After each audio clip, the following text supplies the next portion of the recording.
Mario Dumont. Une feuille de route impressionnante.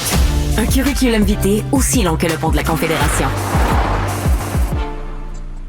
On parle économie avec Simon Brière, expert en marché financier, stratège principal chez R.J. O'Brien. Bonjour Simon. Bon matin! C'était un peu plus tranquille, quoique dans le rouge hier, la journée, mais moins, plus tranquille là, sur les marchés financiers.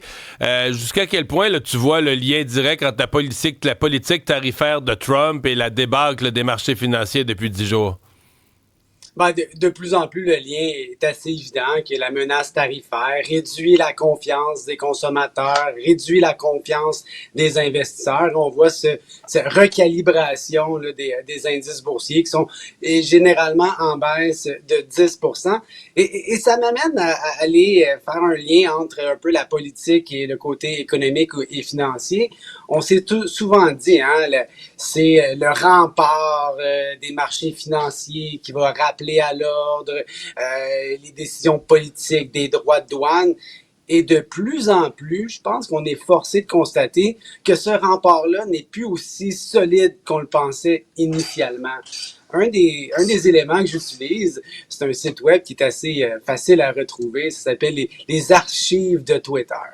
Là, à l'intérieur de ça, on peut voir qu'est-ce que n'importe qui, spécialement M. Trump, par exemple, aurait pu déjà publier sur ses réseaux sociaux. Ouais. Et quand je m'en vais sur le site puis que je vais rentrer Stock Market ou Wall Street, Dow Jones, je me rends compte que dans les dernières années, il a tweeté 182 fois les marchés financiers, le stock market. Et ça, depuis septembre 2024, savez-vous combien? Rien. Donc, il parle plus de ça. Il parle plus de ça. Mais donc, une des raisons, Simon, c'est qu'il aimait dire que le marché était bon sous sa gouverne, puis que là, les démocrates ça allait être mauvais pour l'économie, donc mauvais pour la bourse. Or, puis c'est peut-être un hasard, je donne pas tout le crédit à Joe Biden. Là, le marché, il tient pas tant que ça à la politique. Il tient à une foule de facteurs autres que la politique. Mais les 2 dernières années Biden, là, c'est-à-dire l'année 2023... L'année 2024, puis c'est pas à toi que je vais l'apprendre là, dans les marchés, les gens ont fait des rendements extraordinaires. Là, dans les 2 années, le Standard & Poor's en haut de 20% de croissance. Donc là, tu te dis, ouais, statistiquement parlant, 3 années de suite à faire du 20%, ça arrive à peu près jamais. Là. Je me demande si c'est déjà arrivé même dans l'histoire. C'est comme quand tu as 20% une année, 20 quelques % l'autre année, ça fait quasiment 50% avec l'effet cumulé 50% en 2 ans. C'est possible que la prochaine année soit une année de correction ou de stagnation plus tranquille. Alors moi, je pense que Trump, il a quand même ça. Il se dit, ouais, là, je suis comme condamné à pas faire aussi bien que Biden, au moins pour ma première année. C'est peut-être pour ça qu'il a arrêté d'en parler, là. Ben, possiblement. Donc, est-ce que ce chaos qu'on voit sur les marchés financiers n'est peut-être pas un peu plus planifié qu'on le pense? Pour arriver en sauveur dans les prochains mois, ben, est-ce qu'on est en train de créer un virus qu'on a nous-mêmes notre propre remède? Donc, cette instabilité qu'on voit dans les marchés financiers, je pense que ce rempart-là est de moins en moins présent. Et je pense qu'une des questions, la menace tarifaire, qui affecte vraiment l'économie. Donc, c'est sûr que quand on regarde la politique, c'est toujours un petit peu plus art que science, alors que les marchés financiers, ben, on veut voir les états financiers, les ventes, les statistiques. Donc, c'est très mathématique, quantifiable et on peut aller retrouver... La politique, c'est la dose d'improvisation, d'imprévisible, parfois d'impondérable pour les finances, là. Exact. Et voilà, je pense que ce qu'on assiste actuellement sur les marchés, ben, c'est de l'instabilité, mais peut-être un peu plus prévu. Et dans cette période que tu viens de nous décrire d'incertitude, notre Banque du Canada, chez nous, doit prendre une décision, en fait, elle est déjà prise, on va l'annoncer dans quelques minutes, concernant les taux d'intérêt. Si on se reporte, là, il y a quelques semaines, à peu près tous les économistes au Canada disaient, ils ont baissé 1/4 de point là, en février, on va rebaisser d'un autre quart de point à la mi-mars.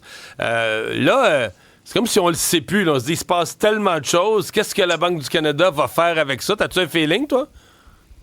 Ben, le feeling qu'on a, et on peut fortement s'inspirer des produits dérivés qu'on a juste ici en bas de la côte, là, sur la bourse de Montréal, ce qui était anciennement les acceptations bancaires, là, les BACS, là, sans rentrer trop dans le jargon des marchés financiers. C'est des produits dérivés qui nous donnent un peu l'humeur des investisseurs ou les prévisions des investisseurs, des épargnants. Et actuellement, c'est largement attendu qu'il va y avoir 25 points de base de baisse ce matin. Là, Une espèce de, comme 9h45. prévu, la Banque du Canada se laisse pas influencer, reste sur sa trajectoire, là, se laisse pas influencer par le bruit ambiant, disons. Exactement. Puis je pense que c'est une réponse qui est assez cohérente. Je veux dire, on est à 1,9 l'inflation, on est sous la cible de 2.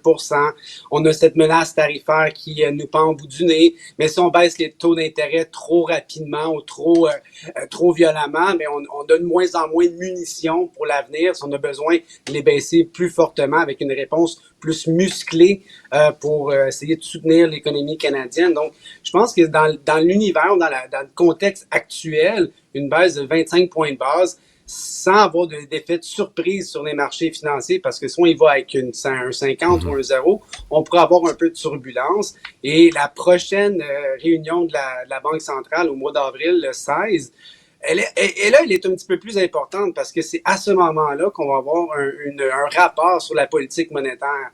Parce que ce matin, à 9h45, on a uniquement la décision sur les taux qui va être suivie de l'habituelle conférence de presse.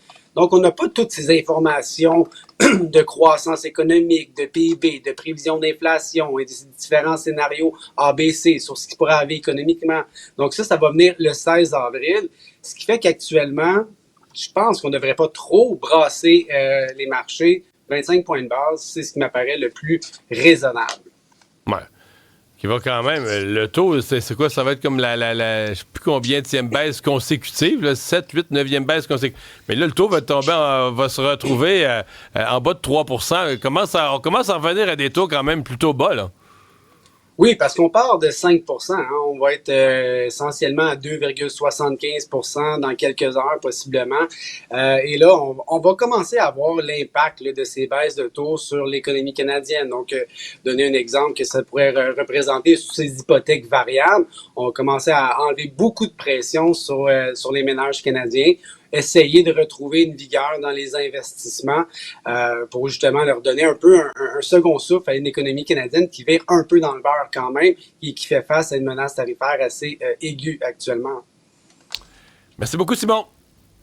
Bonne Avec journée, plaisir. au revoir.